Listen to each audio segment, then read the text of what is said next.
ನಮ್ಮ ಚಿತ್ತಾಪುರದ ಸರ್ವ ಇಸ್ಲಾಂ ಸಮಾಜದ ನನ್ನ ಬಂಧುಗಳಿಗೆ ಅನಂತ ಶರಣಾರ್ಥಿಗಳು. ಇವತ್ತು ನಮ್ಮ ಚಿತ್ತಾಪುರ ಹೇಗಿದೆ ಅಂತ ಕೇಳಿದರೆ, ಹಿಂದೂ ಮುಸ್ಲಿಂ ಅಂತಂದಾಗ ಕೆಲವು ಕಡೆ ಭಾಳಷ್ಟು ಗಲಾಟೆಗಳನ್ನು ನಾವು ಕಾಣ್ತೀವಿ. ಆದರೆ ನಮ್ಮ ಚಿತ್ತಾಪುರ ಅದಕ್ಕೆ ಭಾಳ ಶಾಂತಿಯುತವಾಗಿರುವಂಥ ಊರು ಯಾವುದಾದ್ರಿದ್ರೆ ಅದು ನಮ್ಮ ಚಿತ್ತಾಪುರ ಪಟ್ಟಣ ಅಂತ ಹೇಳಿದರೆ ಬಹುಶಃ ತಪ್ಪಾಗಲಿಕ್ಕಿಲ್ಲ.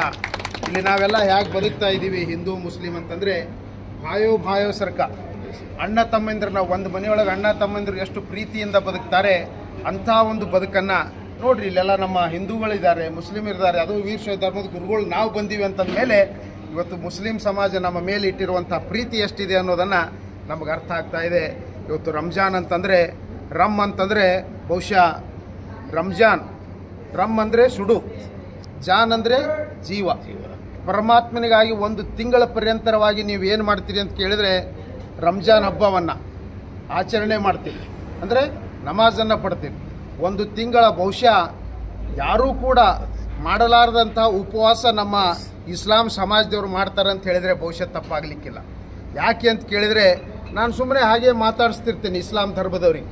ರಂಜಾನ್ದಲ್ಲಿ ನೀವು ಉಪವಾಸ ಇರ್ತೀರಲ್ಲ, ಏನು ತೊಗೊಳ್ತೀರಿ, ನಾಷ್ಟ ಮಾಡ್ತಿರೋ ಅಥವಾ ನೀರು ಕುಡಿತಿರೋ, ಚಹಾ ಕುಡಿತಿರೋ ಅಂತ ಕೇಳಿದಾಗ ಅವರು ಒಂದು ಮಾತು ಹೇಳಿದರು, ಇಲ್ರಿ ಮುತ್ತಿಯವರೇ ನಮ್ಮದು ಉಪವಾಸ ಆಗಿರ್ತಿದೆ ಅಂತ ಕೇಳಿದರೆ ನಮ್ಮ ಬಾಯಲ್ಲಿರುವಂಥ ಉಗುಳು ಸಹಿತ ನಾವು ನುಂಗೋದಿಲ್ಲ ಅನ್ನುವಂಥ ಮಾತನ್ನು ಹೇಳಿದಾಗ ಭಗವಂತನೇ ಅವರು ಮಾಡುವಂಥ ಉಪವಾಸ ಎಂಥದ್ದನ್ನೋದನ್ನು ನಮ್ಗೆ ಅರ್ಥ ಆಗ್ತಾ ಇದೆ.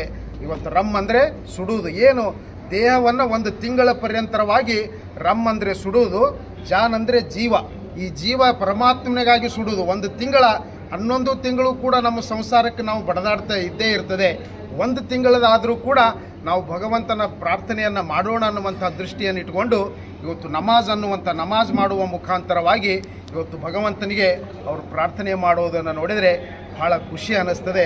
ಅಷ್ಟೇ ಅಲ್ಲ, ನಮ್ಮ ಚಿತ್ತಾಪುರ ಪಟ್ಟಣದಲ್ಲಿ ಇವತ್ತು ಇಸ್ಲಾಂ ಧರ್ಮದವರು ನಮ್ಮನ್ನು ಎಷ್ಟು ಪ್ರೀತಿಯಿಂದ ಕಾಣ್ತಾರೆ ಅಂತಂದರೆ, ವೀರಶೈವ ಸಮಾಜ ನಮ್ಮ ಧರ್ಮದವರು ಎಷ್ಟು ಪ್ರೀತಿಯಿಂದ ಕಾಣ್ತಾರೋ ಅದಕ್ಕಿಂತಲೂ ಒಂದು ಹೆಜ್ಜೆ ಮುಂದೆನೇ ನಮ್ಮನ್ನು ಗೌರವ ಪ್ರೀತಿಯಿಂದ ಕಾಣ್ತಾರೆ ಅಂತ ಹೇಳಿದರೆ ಬಹುಶಃ ತಪ್ಪಾಗೋದಿಲ್ಲ.